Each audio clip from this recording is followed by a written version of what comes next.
Hey everybody, welcome to What the Flick, continuing our look at Netflix's Sense8, Bibbs, Francis, Alonso, episode 6, Demon. The Orgy episode. The Orgy episode! Yeah, let's talk Orgy. That was really hot. That was good, right? Everyone got something out of that. Yeah, well, I mean, the characters involved anyway, Yeah. you know. I remember there was this point at the end of it where Lito like sort of collapses and he's like convulsing. Yeah. And I was just like, is that just how good gay orgasms are? And I was like, no, it's like he just had 8 orgasms. Well, at once. exactly. So, Yeah. yeah, I was like, okay, fine. I was like, all right. I'm just going to completely express this openly on the internet. It's like, so as a straight heterosexual man, I'm watching this. Straight heterosexual? Straight Really? heterosexual. Redundant. Double. Way to- There's way two to go parts. back Look, when you dress like that, you have to Yeah, underline. I have to You have to be really underline it redundant. because All right, it's been fine. questioned many a times, and I'm okay with that. Gay guys have great style. You're a sartorialist.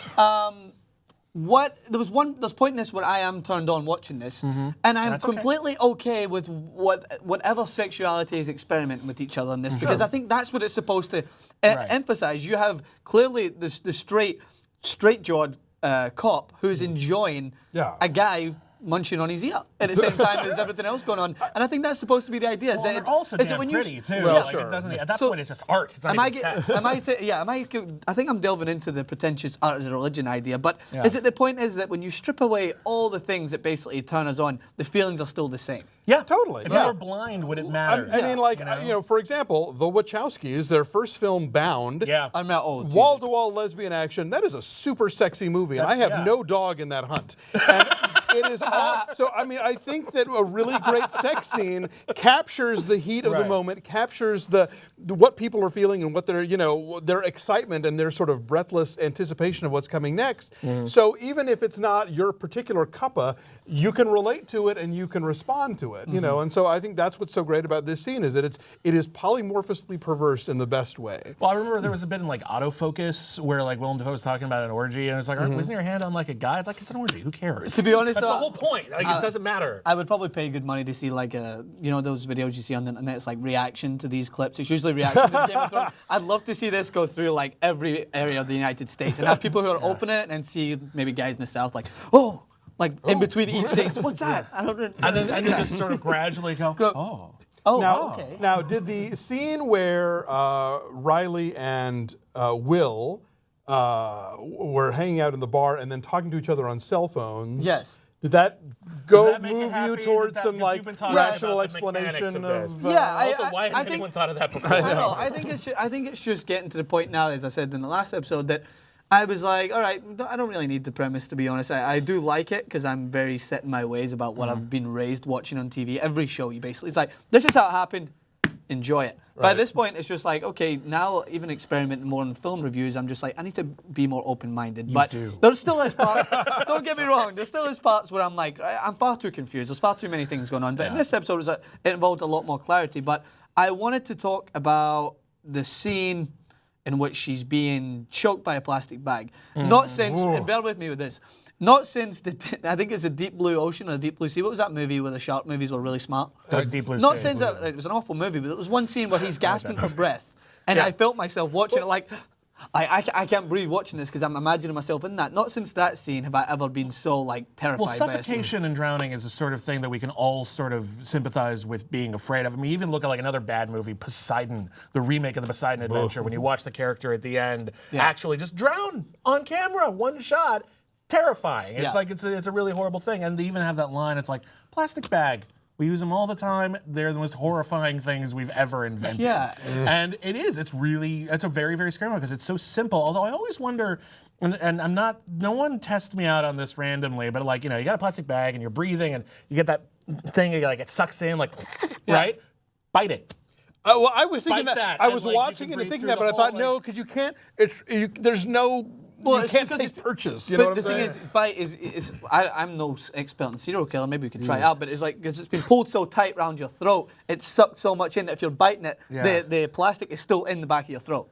Like the Yeah, plastic, I don't it's just think gonna there's a way. close. You have to have a catch that your There's teeth no get catch. through it. I don't Unless your think teeth I are can. really sharp and you can They just, like, thought gnaw of it. that, Bibbs. They were I'm just saying. I'd like to see someone try it sometime. All right, fine. Prove me wrong, Hollywood. So Prove me wrong. I really liked one of the cool things this show does is where they take sort of two random scenes, but that are really kind of parallel in a weird way and like put them next to each other in terms of what two different people are experiencing. So I love that Son's prison, interview about her sexual history going on at the same time as Lito is having to dodge questions about his love life. Right. That was a really cool sort of those two get great parallel comparisons, tracks. right? I was so disappointed when Sun decided, screw it, I'll take the hit for the family, as if that's going to fix anything. Honestly, she was probably running that company at that point. The company's going to go down anyway. Sure. Yeah. Like, it's just like, they're never going to say, oh, you were right. The kid's just probably going to continue embezzling more. No one's learned anything. They're The family's I was I'm so disappointed in her. So sad with the metaphor of her just handing over the dog to her dad. As if to say